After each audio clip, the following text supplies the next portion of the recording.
Tonight, News 6 investigates child care facilities that could be putting your children at risk.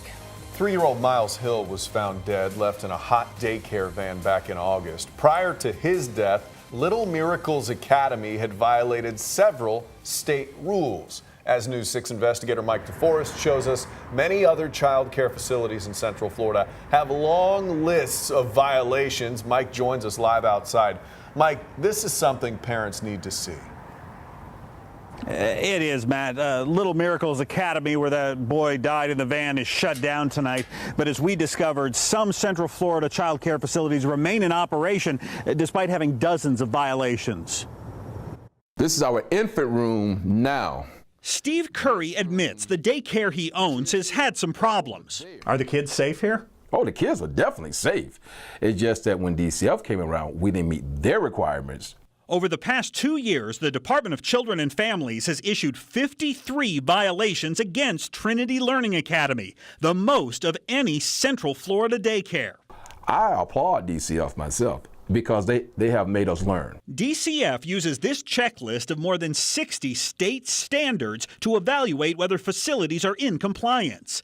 Depending on the severity and frequency of the violations, DCF can issue fines, followed by suspending or revoking the facility's license.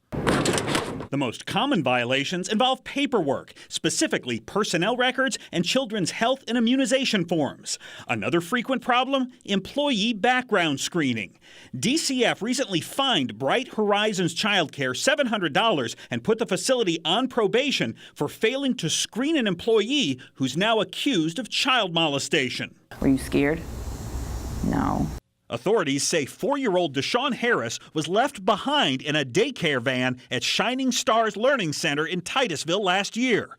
In the past 2 years, 3 child care centers that are still operating received violations for leaving children in vehicles or at the facility or on field trips. And when you have a daycare center, you should have an infant room.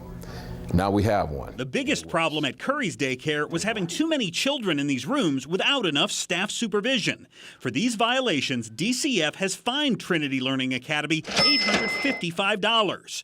Curry says he eventually fixed the child-to-staff ratio, putting the facility back in compliance, but the daycare remains on probation. I look at it as a learning experience for us because the next step for us was taking our license. Over the past 2 years, DCF has revoked the licenses of these 28 child care facilities, many of them here in Central Florida. They're helping us. They're really helping it. They're still on our toes.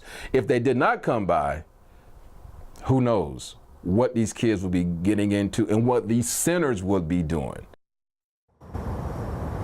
Now, DCF officials tell us they try to work with child care facilities to achieve compliance, but occasionally the agency will take action, such as shutting this facility down here. Now, we have made it easy for you to search child care inspection records.